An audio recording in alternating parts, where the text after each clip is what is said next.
Statistics, a poem. This poem is for all you guys who have some data that you need to analyze. Listen closely, for my rhymin will show all the IB statistics that you need to know. First step, gather up those data observations.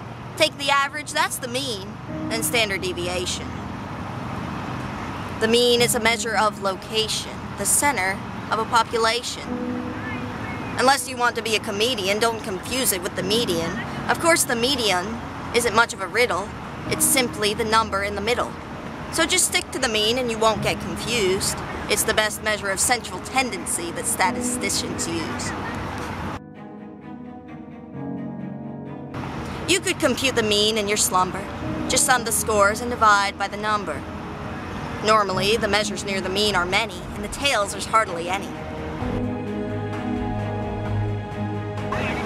Now in your measurements, the scatter is something that really matters, because it tells how close to the mean you're likely to be if a single measurement is all you can see. Or if it will take a lot of measurements to be able to get a mean value that's stable. To calculate a data set's variation, first find the mean and then each score's deviation. Each deviation then you square, and sum them up, all values share. Divide the sum by n-1, take the square root, and then you're done.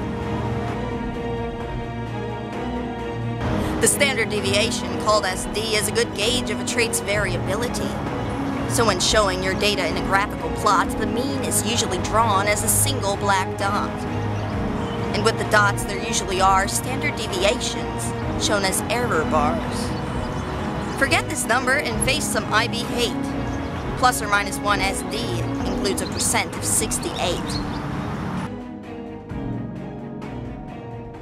So we've discussed 2 moments of a distribution calculated with each measurement's contribution, but there's another part of statistics that is totally the best.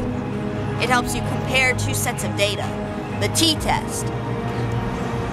The t-test tells whether a difference you see reflects random, scatter, or reality.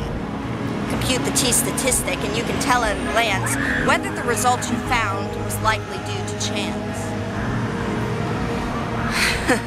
T-testing is tough, but I'll help you survive. First choose a confidence interval, usually 0.05. But before you'll be able to use a statistical table, you'll need to also know the degrees of freedom. Oh no! To get degrees of freedom, here's what you do. It's the number of samples minus 2. When the measurements are paired, it's even more fun. It's simply the number of pairs minus 1. You can even compute t by hand if you dare. Just calculate the difference for each pair. The mean over SD is where you begin, then divide the result by the square root of n. Now compared to the t-table, it's no big deal to tell if your difference is by chance or real, or if the value you place on your time is greater. Skip these instructions and use a calculator.